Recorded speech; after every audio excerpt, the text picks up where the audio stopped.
Welcome to The Explainer. Look, we're skipping the usual intro today because we've got absolute blockbuster news dropping on what is already a crucial July 28th deadline day in the NFL. I'm talking about the heart, the soul, and frankly, the sheer muscle of the Tampa Bay Buccaneers defense. Hit the panic button in Tampa, guys, right on the eve of training camp, literally as veterans are packing their bags to report. Vita Vea, the two-time Pro Bowl defensive tackle, has officially requested a trade. His agent, Colin Roberts, just confirmed this to multiple reporters, and man, the shockwaves are already reverberating all around the league. We aren't just talking about some rotational piece here, we're talking about the absolute anchor of this Bucs defense for the last 8 years. I mean, the guy who helped bring a Super Bowl to Tampa Bay. And now, with 1 year left on his deal, he wants out. So you're probably wondering, why exactly is this happening right now? Well, let's dive into it. Section 1, the contract dispute. Follow the money. Whenever a cornerstone player suddenly demands a ticket out of town, you always have to follow the money, right? And for Vea, it all boils down to one terrifying number: zero. $0.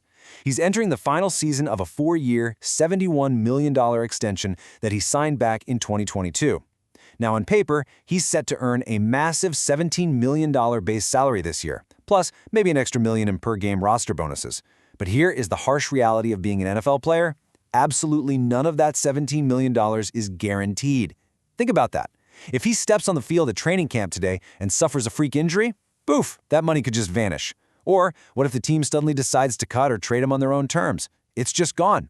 He has literally zero long-term security right now. That's the cliff he's standing on. And look, this situation didn't just explode overnight, but it has definitely escalated fast. So he signs the mega deal in 2022. Fast forward to this past June, and Vea pulls a mandatory minicamp hold-in. Basically, he showed up to the facility so he wouldn't get fined, but he flat out refused to practice. He and his agent made it perfectly clear the contract talks were nowhere close. Now, at the time, Bucs head coach Todd Bowles totally brushed it off. He told reporters it was just part of the business. Well, that business has now mutated into a full-blown crisis as we hit late July, with Vea drawing a massive line in the sand before training camp even kicks off. And this brilliantly illustrates the completely contrasting negotiation tactics happening inside the exact same locker room. On one hand, you've got Vita Vea, holding in, refusing to practice, and now demanding a trade. On the other side, you have his quarterback, Baker Mayfield. Mayfield is also entering the final year of his contract, and he's also aggressively seeking an extension. But Baker, he was a full participant in minicamp. It's fascinating, right? Two foundational pieces of the franchise, both wanting to get paid, but taking completely opposite paths to try and force the front office's hand. Moving on to Section 2, Vita Vea's elite impact, the defensive anchor. Before we start mapping out where he might land next, we really need to remember the sheer magnitude of this player. We are talking about the 2018 12th overall pick, a former Pac-12 Defensive Player of the Year, and a Super Bowl champ. At 6'4" and 347 pounds, this absolute mammoth of a man completely shatters the stereotype of your typical, lumbering, run-stuffing defensive tackle. He's a two-time Pro Bowler because he is a legitimate, terrifying pass rusher. Just look at 2024, 6 sacks and 12 quarterback hits in just 15 games.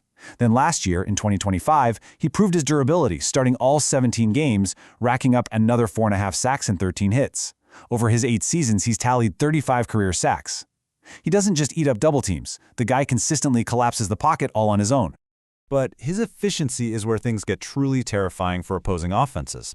Now, what's really interesting here is that last season, Vea posted a very strong 70.2 overall grade from Pro Football Focus. He generated 51 total quarterback pressures. That was the 7th most in the entire NFL for his position. For a guy pushing 350 pounds to be generating that kind of elite pressure rate, it's just unbelievable. He is the engine of that Tampa Bay defense. So if he's actually leaving, where on earth is he going? Let's look at Section 3, potential trade destinations. Is he heading west? So where does a premier interior lineman with a massive required price tag actually land? Because remember, any team that trades for him isn't just giving up draft picks, they are going to have to hand him a very lucrative, guaranteed extension. Well, we already have our first major clue. According to a report by Ted Nguyen at The Athletic, a source states that Vea, quote, wants to go to a California team or the Raiders. And honestly, this makes total geographic sense. Vea is a native of Milpitas, California, so he clearly has his sights set firmly out west, looking to be closer to home for this next chapter of his career. Let's break down those California dream scenarios, the Los Angeles Rams and the San Francisco 49ers. Just think about the terrifying potential here for a second. The Rams are already all in for a Super Bowl run, right? They just made that blockbuster trade for two-time Defensive Player of the Year Myles Garrett. Putting Vita Vea right next to Myles Garrett? I mean, that should honestly be illegal. And then you have the 49ers, a franchise that historically loves to capitalize on disgruntled stars. Imagine Vea lined up inside while Nick Bosa rushes off the edge. It would be an absolute nightmare for any offense in the league. Now, I should mention, Rams head coach Sean McVay did actually pour a little cold water on this idea recently. When he was asked about Vea, McVay acknowledged his talent, called him a stud and a problem to game plan against, but he ultimately added, "I think we feel good about our group right now." Keep in mind, though, this could absolutely just be coach speak, a classic smokescreen. However, with the Rams already backing up the Brinks truck for Myles Garrett, trying to squeeze in Vea's massive new contract could actually be a real mathematical stretch for their salary cap. Let's move on and see how this built, because if California doesn't pan out, Las Vegas makes almost too much sense. First off, you've got deep front office ties. Vea won his Super Bowl with John Spytek in the Bucs front office, and Spytek is now with the Raiders.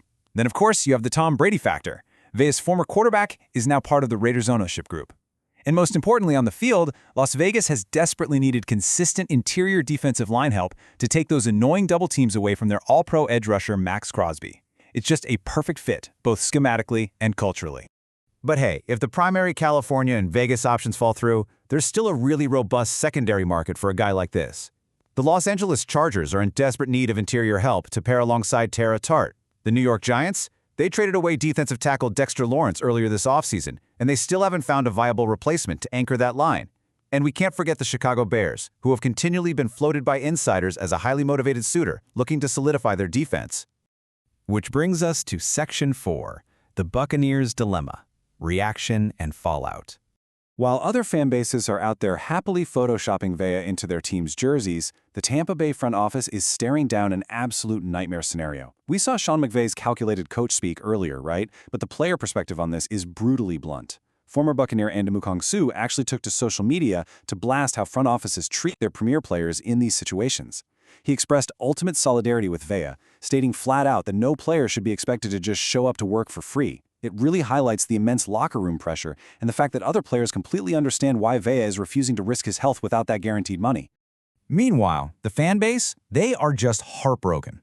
One fan perfectly encapsulated the painful reality unfolding in Tampa, posting, "Face of the franchise Mike Evans leaves, Levante David retires, Vita Vea requests a trade. Ouch." For a fan base that recently celebrated a Super Bowl, watching the foundational pillars of their championship-winning roster completely crumble piece by piece this offseason, it's devastating. And if you look at the defensive line without Vea, the massive drop-off in talent is glaring. The Buccaneers would be left relying on Kalijah Kancey, Ashawn Robinson, Elijah Roberts, rookie DeMonte Capehart, and veteran Rakeem Nunez-Roches as their top five. That is incredibly thin. You pull a veteran anchor of Vea's caliber out of the center of that line, and the entire structural integrity of the defense is immediately compromised. So, the crucial point is that the Bucs front office is backed into a corner right now, and they essentially have three very difficult paths forward. Path 1, they reject the request, play hardball, and require him to play out his final year, completely risking a toxic locker room. Path 2, they suddenly cave and reach a massive extension, tying up huge guaranteed money that they previously refused to spend. Or Path 3, they explore a trade and try to get maximum draft capital while basically waving the white flag on their best defensive player. Which leaves us with the ultimate question. The Buccaneers just finished 8-9, agonizingly missing the playoffs on a tiebreaker. With training camp officially opening today and the margins in the NFL being razor thin, can Tampa Bay truly afford to lose the very anchor of their defense without completely punting on the season? It's a massive gamble. We'll be watching closely to see who blinks first.